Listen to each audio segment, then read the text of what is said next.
Good morning, this is Dusty with the Guardian Bake Shop, and today I'm going to show you guys how we make our chicken pot pie.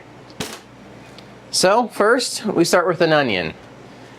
And I know some of you guys out there do not like onions. Most of my sisters dislike onions. But if you don't put an onion in a pot pie, you're not going to have any flavor, and if you don't have any flavor, what's the point of eating the pot pie? There isn't one.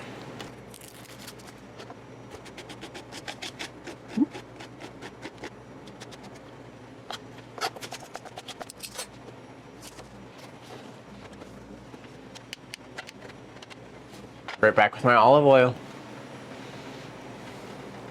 So we'll just put a little bit of olive oil in, probably about, I don't know, 2 teaspoons. Maybe another teaspoon.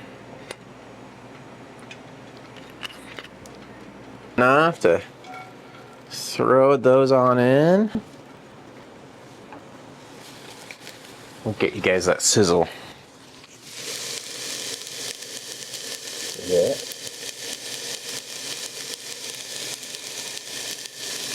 You guys can smell it and make you hungry. It might be 3 a.m. in the morning, but oh my god, okay. Yep, that's where it's at. And you get a little bit of salt. Boop, boop, boop, boop. While the onions are sauteing and getting nice and brown, I'm gonna grab my butter and we're gonna start making the pie dough for the crust.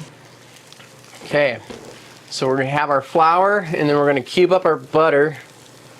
We're gonna dice it up in there. Would you guys like the recipe of my pie dough?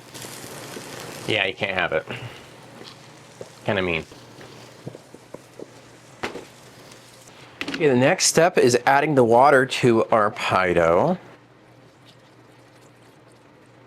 If you guys do a lot of gluten-free cooking at home, measure everything in grams. It's gonna make your life way better.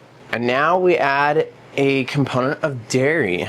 In this case, it's sour cream. Now, our secret ingredient. This is sugar. We don't need a lot, just a little. It helps in the browning for the pie dough, and it also helps with the structure, especially with gluten-free. If you take all the sugar out of something, you're not gonna have any structure. So, for you poor sugar-free folk out there, you're making it really difficult if you take everything good out of something. You can eat vegetables, they have no sugar in it, but you're not gonna get anything yummy. And now we need a little bit of salt. And this is the salt. Okay, now I'll put it on my KitchenAid mixer. Our onions are nice and sauteed. Our pie dough is mixing. So the next step is chicken bone broth. You can buy it at the store, but if you make it from scratch, it's gonna taste way better and it's way more affordable. And of course, I make it from scratch. We'll do 2 ladles of my chicken stock. Okay, while we bring this up to a simmer, you wanna put a little bit of pepper and you wanna add some seasoning. I like to add a little bit of dill to my chicken pot pie. Now we get to prepare the chicken for the chicken pot pie. Now that it is steaming, as you guys can probably well see, the mixture is to temperature. So we're going to add a little bit of flour to the top, and this will thicken it up just a little bit. A little bit more. And our chicken pot pie filling is ready. We'll set this aside, and now we'll make our pot pie shells.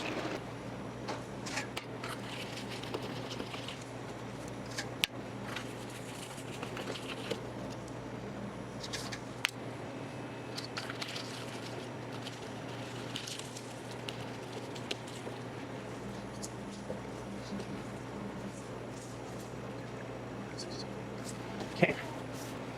Now we'll roll out another piece of dough for the top of the pot pie. We're going to cheat and use a faster method.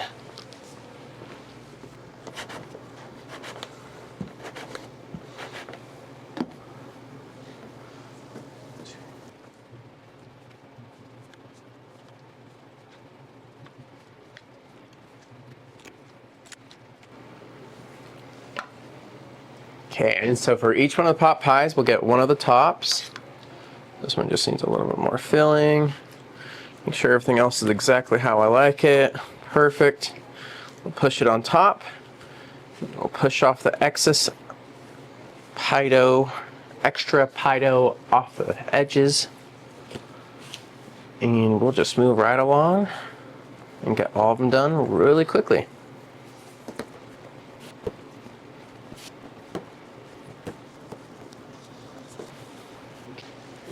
And the next step, which is especially important, is the egg wash on top, and that's what gives it the nice deep golden color when it comes out of the oven and makes it, well, perfect. And we'll just rub a nice little glaze of egg wash on top of each one.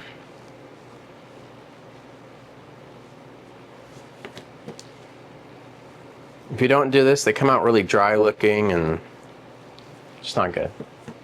And now we'll set them in the oven, bake them off, and they'll be ready. I have the pot pies every day at the bakery. I have them in my hot case and sometimes in my cold case. And I try to have them available at least every day until about 5 p.m. Thank you, and we'll see you guys next time.